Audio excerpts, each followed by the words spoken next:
From an entire continent to a slew of bosses, old school RuneScape has expanded the world of Gielinor a lot over its decade-long life, and I'm here to see all of it. From a fresh main account, we're gonna complete every quest, and fight every boss, and hopefully get rich while doing so.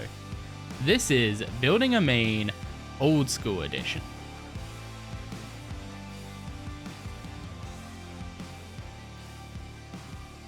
Last time, we finished off our first Slayer grind of the account, getting up to 75 Slayer, as well as making about 8 mil from some Brimstone keys, which left us with a 14 mil cash stack once all was said and done. Today we're going to explore turning that cash into gear and using it to get into some bossing. But before we do that, I need to give my usual shout out to the stream. We're going to be live 1 hour after this episode airs over on Twitch, playing some of the main. So if you want to come hang out, talk about the series, or just chill and chat about the game, come join us over at twitch.tv/ChrisURS. So 14 mil is a good amount of money to kind of invest into one style.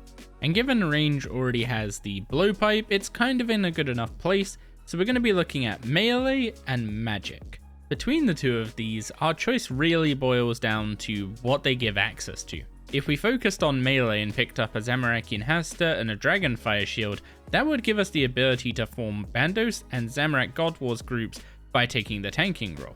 The main negative of this option is that we would be reliant on forming those groups and wouldn't really be able to solo either boss. While on the other hand, Mage would give us access to a reasonable setup to go try out Zulrah, as well as buff stuff like our Barrows runs.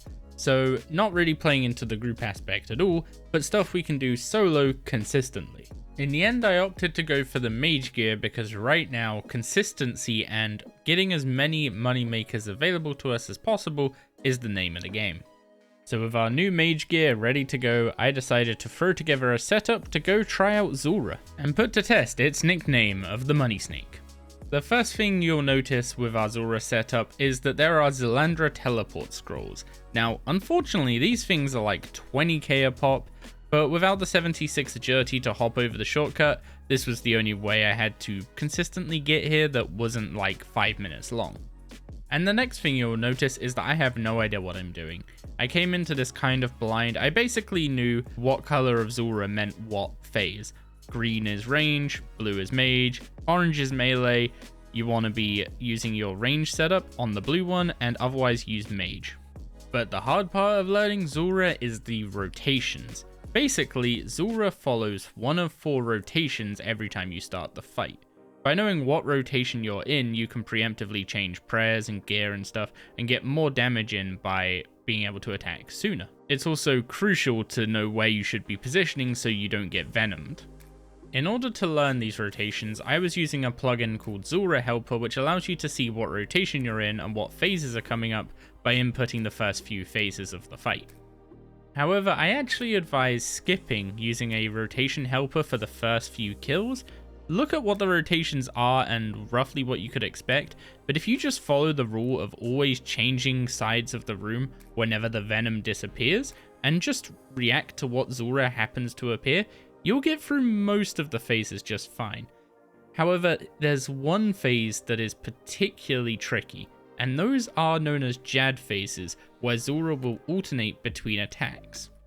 The reason why this is tricky is because the Zulrah that spawns is just a green Zulrah, so it looks like it starts as a range phase. However, it's possible for that green Zulrah to spawn and immediately mage you.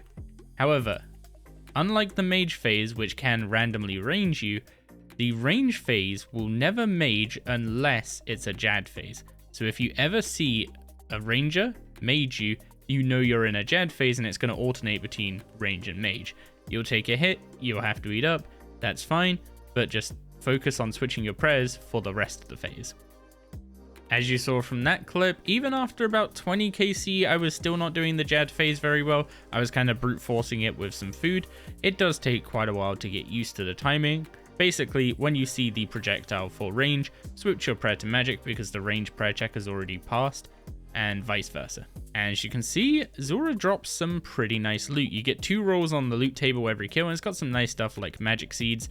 The Zulrah scales are consistent money, and the one main problem I was actually having when it came to profit here was not just deaths. deaths are free until 50 KC. However, Zalandra teleport scrolls were what cost me the most.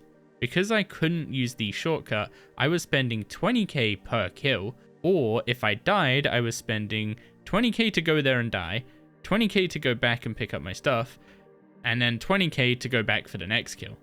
What this meant is that despite the loot from the boss being good, the overall profit wasn't that high, especially while learning. And it was only going to get worse once we hit that 50 KC and had to start paying for our deaths. So I think for now, until we get the agility level to use the shortcut and we can just come here via fairy ring, I'm going to put Zulrah on hold. However, once you do have that agility level, it's 100% worth trying out this boss.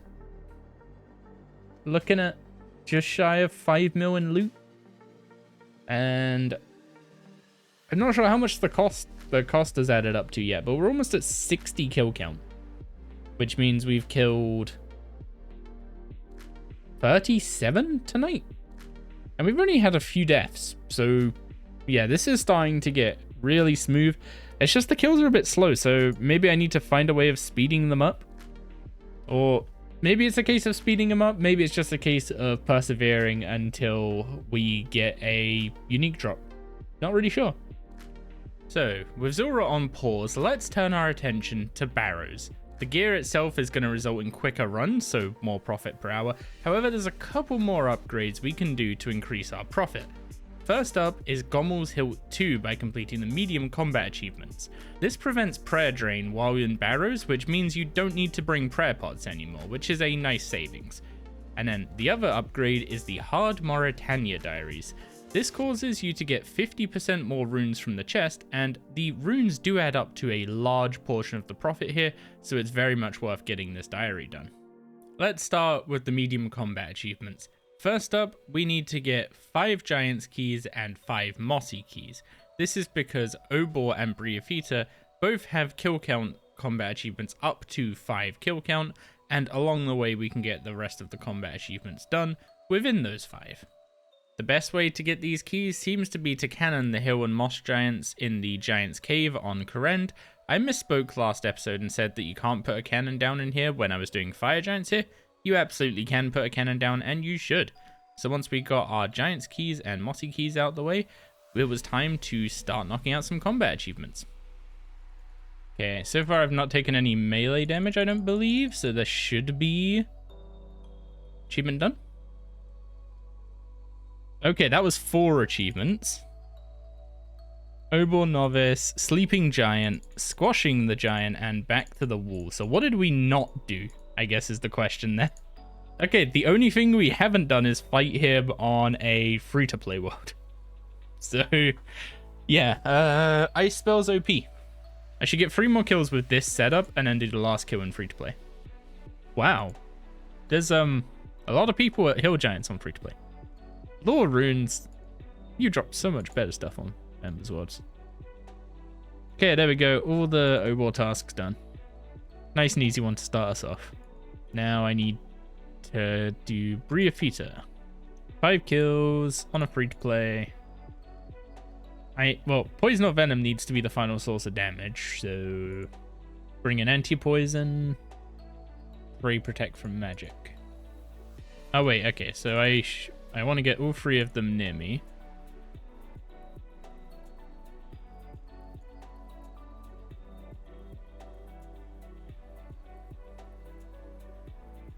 Okay, that actually wasn't a problem at all. Well, now I need to wait for the poison to do the job. Okay, that was how many CAs in one go? 5 CAs in one go. So now I just need to kill it in free-to-play.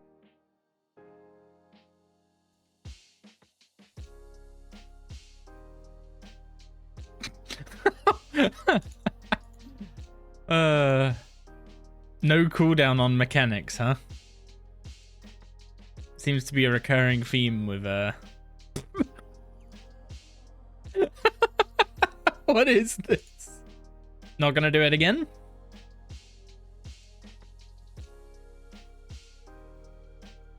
All the Briafita and Obor tasks done. So who's next? Skatiza? Skatiza with no alters, Skatiza with Demon Bane. Just kill it. Kill it 5 times. Oh, I can't do this one yet. I'm one totem short. Kill Skatizo without taking any damage.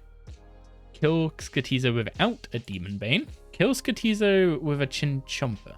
Excuse me? You have to AoE it or it won't work. Oh, wait. The final source of damage being a Chinchomper explosion. So it has to be the AoE, not the hit. Oh, okay. You need at least 3 charges. 3 shards. That's unfortunate. So I go in, I protect melee, and I just bonk it around a bit. I'm assuming that was not the correct option. Okay, the magic hit actually hurts a fair bit. Oh yeah, I forgot the super combat. So there's the altars. I'm assuming it's going to tell me in the chat box when it activates one. Oh, multiple activate, okay. I see at the top left. Oh yeah, I didn't bring chins. Also, these altars respawn pretty quick. Oh, okay, there's like 3 altars up now. I should probably actually go knock them out. The reason why it's possible to leave up some altars is because each altar reduces damage taken by Skatizo by 25%. So rather than just always running around after them, you can leave one up and only lose 25% damage. Sometimes you can be lazy and leave 2 up, but if it's ever 3 or 4, definitely go hit them. Not so great after all. Skatizo champion and Demon Bane weaponry. 20 Runite bars, 2 ancient shards, 250k. This guy drops loot. Like real loot. I don't know if that was just a lucky drop. I assume so. Let's go pick up some chins and try that. But that was 3 challenges. Wait. Oh. That counts as killing a greater demon with a Demon Bane weaponry. Oh, and I have to kill the Skatizo when the water's active. I forgot about that one. So kill Skatizo without taking any damage. It's just Ranger and probably Mage and Kite. And no Demon Bane weapon. Let's get our ranging gear on. Okay, so the ones we're going for here, which I don't know how well these are going to stack up. Precise positioning is to kill him with the AoE of a Chin. Without equipping a Demon Bane weapon is going to be 3 here. Without taking damage is a kiting challenge. And then without altars active, I think that's going to be much more mandatory using a blowpipe. But yeah, with the staminas, we should be okay. Divine Ranging Pot, protect from Magic Eagle Eye, use this, go in. Hopefully I don't spawn in melee range. Okay, I didn't. Make sure I'm actually on rapid. I guess we'll just fire off the specs at the start since we shouldn't take damage. He also doesn't spawn ads until like right near the end of the fight. God, my accuracy is terrible. What the? Okay, there we go. That's better. Was that summoning ads or was that activating an altar? That was activating an altar. But you just activated all of the altars. I don't have Arclight on me, dude. So it's supposedly a lower chance for the altars to activate when you don't have Arclight with you. I'm calling shenanigans on there right now. So what's with this weird, like, running into melee to attack this thing? Oh my, he just keeps activating them. So if he just keeps spamming them, then I'm never gonna get to damage him. Can we talk about this? Killing him with no altars might require Arclight. Wait, he's summoned an Anku already? I'm starting to understand why the whole don't use a Demon Bane weapon thing is actually hard. Because he just spams the altars. I'm probably better off just killing a couple of altars and just dealing with half damage. You can't just ignore the altars. When you're not using a Demon Bane weapon, each altar is 25% instead of 15% reduction. So if you ignore the altars when all 4 are active, you do no damage. But yeah, there's no chance. I don't think there's any chance of doing the achievement to kill him with no altars active without Arclight. But then supposedly he's not supposed to activate the altars as often when you don't have Arclight. Like this altar is, if I kill this altar, my damage doubles. So I think it's worth killing this one. This is actually kind of incredible how little damage I feel like I do. Another 20 Runite bars, Ancient Shard, Inferno Ashes. So what did we get that time? Chinchomper, no Demon Bane, no altars active. And that just leaves without taking damage, which is gonna be the tricky one, I'd imagine, and then kill it 5 times. Like if the CA says take no damage and you use ruby bolts, is that basically an instant fail, or? It says without taking any damage, not just not taking damage from Skatizo. I also need to remember not to run through the Anku if he spawns it. Didn't I Divine Potion last run? That would have ruined it then. That is a good point. So what, I can't Divine Pot and probably can't Ruby spec? So yeah, I guess let's just give it a go with a Rune Crossbow. We use Diamond Bolts. Okay, so I know more prayer potions are required for this. Bringing an arc light in order to turn off the pillars. Yeah, arc light apparently causes... Bringing arc light apparently causes him to spawn the pillars more frequently, but in exchange it can one-shot them, so... It's probably worth using. Expecting to be there like an hour? No, I'm just giving myself as much room to mess up as possible. As much time as I need, so that there's like no rushing. Because rushing is how you make mistakes. I'm not expecting it to take this long, but allowing it to take this long. Okay, that was not between attacks, I just lucked out. I don't know how many tiles he takes up, so I keep going out of range and getting walked back in. Yeah, that was close. Hey, he's down. Oh god, that was something. 100k in soul runes. I've got one more totem. Let's just send another. Just send it, see if we get another totem out of it, and if we do, then we can complete all the CAs. That's Skatizo number 4. Any big loot? Just another shard. Okay. Next we have... I've got to finish Barrows. I've got to get green at Barrows, haven't I? It's just got to be done. So I need to kill all the melee brothers without letting them hit me with melee. Ooh, Aram Tunnel off the bat. Love that. Well, I've had no practice with this, so let's hope this goes well. So the idea is you grab the Dragon Spear, turn on the spec the brother, turn off your run, attack the brother, and run around. And there we go. Can't you freeze them? You can. This way also works though. No! I held shift instead of control. So instead of running, I try again next run. So I ended up caving and used Entangle for this. Basically, you can entangle one of the brothers, shoot it 5 times with a 4-tick weapon like the trident, and then run around the coffin, entangle again, and repeat. It's a lot easier than trying to do the perfect kiting method, and a bit quicker too. Not a great chest, but that is the last Barrows CA done. Deranged Archaeologist. Without anyone being hit by his Learn to Read attack. He has 300 magic defense. Oh wait, he has no magic level. Well, he's got no mage level, so I guess I just mage him. An axe to get to him, and... apparently there's something there that can poison you. How's the trident doing for charges? 124, that might be a little on the low side. Okay, that's harder to dodge than it looks. It does help if you have run energy, yeah. And that is the medium tier of the diaries. Or medium tier of combat achievements complete. We can go get our Gommel's Hilt 2, I assume. I'm probably just going to keep killing this guy till we run out of... until we run out of charges and we complete the... or we complete the... Learn to Read CA. Oh. No, I was looking at chat! Dang it! Damn it, me! Why am I like this? Hey, Crit, why don't you play a hardcore? Ignoring that I died to a disconnect yesterday. Exhibit A. Okay. There we go. Dodged, Learn to Read. Gomo! May I please have the reward for the medium combat tiers? So, another sword hill. Easier time getting medium clue scrolls.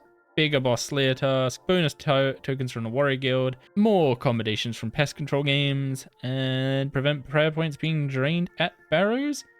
And my dwarf multi-cannon can hold 35 extra cannonballs. Hooray. So I now use this when I go to Barrows. With the combat achievements out the way, next up is the Hard Mauritania Diary, which required us to complete the Great Brain Robbery so that we could grow some watermelons over here on Harmony. It also required us to get 50 construction so that we could build a portal to Carol in our house, Carol just being the ancient name for Canaphis. This is a level we would have got ages ago if I'm being honest on an Iron Man, but as a main, just hopping to World 330 or using a Clanny's house completely nullifies the need for construction early on, which is something I'm planning to take advantage of quite a bit. And really the only other achievements of note are to complete a hard temple trek and to kill a cave horror on Mos Lahamas. I'll be honest, most of the diaries kind of just seem like stat checks. There's a couple interesting achievements, but most of them are quite boring. But to me, the biggest offenders are the ones that have you harvest something. The task is basically just a stat check of farming, but it also requires you to wait a day, and God forbid the thing dies and you have to wait another day just to complete the diary. I don't know why these ones aren't just replaced with planting the seed, but there we go, Hard Mauritania Diary done. Among the rewards there are two of note, 50% more runes from the Barrow's chest, which is the main reason we did this, and the Bone Crusher, which automatically buries bones when they're dropped. It needs to be charged with Ecto tokens, which is kind of annoying, but there's an NPC that gives you 3 buckets of slime and automatically crushes like 26 bones a day, so just do that for a few days and you'll have plenty of charges for stuff like Slayer, and you can even use it when training up with Chins and Bursting in the Monkey Madness 2 tunnels to save on prayer pots and make it even more AFK. And to put a bit of a timestamp on the clip, that Mauritania Hard Diary was literally completed the morning of Leagues. Leagues was launching in like half an hour at that point. So that is where we're going to be wrapping up this episode. And next episode, we'll go over what we did during Leagues on this account, because I did play Leagues on an alt account, and also some nice surprises that I wasn't expecting to come from playing Leagues. So for now, I hope you enjoyed the video. If you did, you know what to do.